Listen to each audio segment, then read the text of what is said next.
Karibu katika viunga vya michezo, na kumekuwa na tetesi mbalimbali katika virabu mbalimbali vya soka barani Afrika na Tanzania pia kwa ujumla, na tukumbuke hiki ni kipindi cha usajili cha joto kali kweli kweli.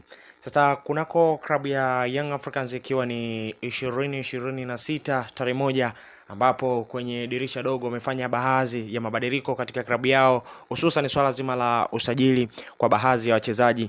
Sasa kumekuwa na tetesi mbalimbali ambazo tulikuwa tukisikia kutoka sehemu mbalimbali na vilabu mbalimbali, lakini Young Africans tayari wamekwisha anza kutambulisha baadhi ya wachezaji, na mmoja wa wachezaji ni Emmanuel ambaye ametokea TRA United. Huyo ni striker wa TRA United. Tukumbuke striker huyo katika mechi zote alizocheza hajabatika kufunga goli, lakini ni moja ya striker ambaye yuko vizuri kweli kweli. Na kwa baadhi ya wachezaji ambao pia wamesajiliwa na Young Africans, huyu ni kiungo mkabaji kutoka Singida Black Star, na wamefanya mabadiliko katika eneo lao la kiungo mkabaji. Yamefanyika mabadiliko kutoka Young Africans, hivyo basi Damaro Kamara ataingia Young Africans na Barakonte atamia kunako Singida Black Star. Hii inakuja baada ya Barakonte kufeli Young Africans. Young Africans wamekuwa na pengo katika eneo la ukabaji, eneo la chini pale. Wamefanya mabadiliko kuchukua kiungo mkabaji kutoka Singida Black Star ambaye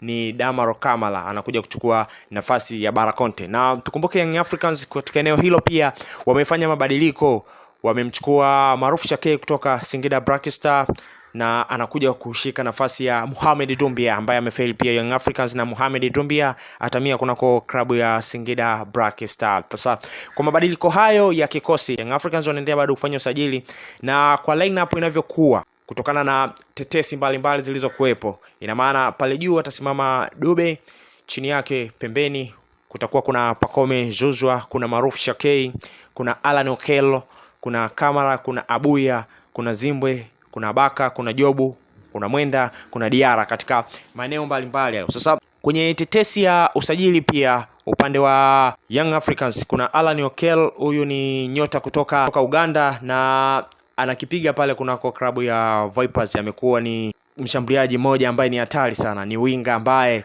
anatokea eneo la pembeni, pia anacheza eneo la katikati kama kiungo mshambuliaji, lakini ni mchezaji ambaye ni mzuri, ana kipaji kweli kweli, ni mchezaji ambaye ni msumbufu kweli kweli, ana hatari. Kwa usajili huu wa Young Africans aliyofanya na ambao anaendelea kufanya na tetesi mbalimbali, umeonekana klabu ya Young Africans kuendelea kufanya biashara na Singida Black Star. Sasa kwa baadhi ya wadau wa soka na mashabiki mbalimbali wameendelea kujiuliza kunako klabu ya Young Africans na Singida Black Star kutokana na biashara ambayo wanaendelea kufanya. Je, hivi vilabu viwili ndani yake kuna nini? So wewe kama mfuatiliaji wa soka na mdau mbalimbali, dondosha comment yako. Hii ni Brown Media, endelea kufuatilia Brown Media kwa taarifa zote za kimichezo na burudani. Tetesi zote tutakuletea hapa za usajili, hususan ni swala zima la usajili kwa kipindi hiki kabisa cha joto kali kweli kweli, vilabu mbalimbali vikihusishwa na wachezaji mbalimbali na vikiendelea kufanya usajili. Hii ni Brown Media, endelea kuwa pamoja nasi.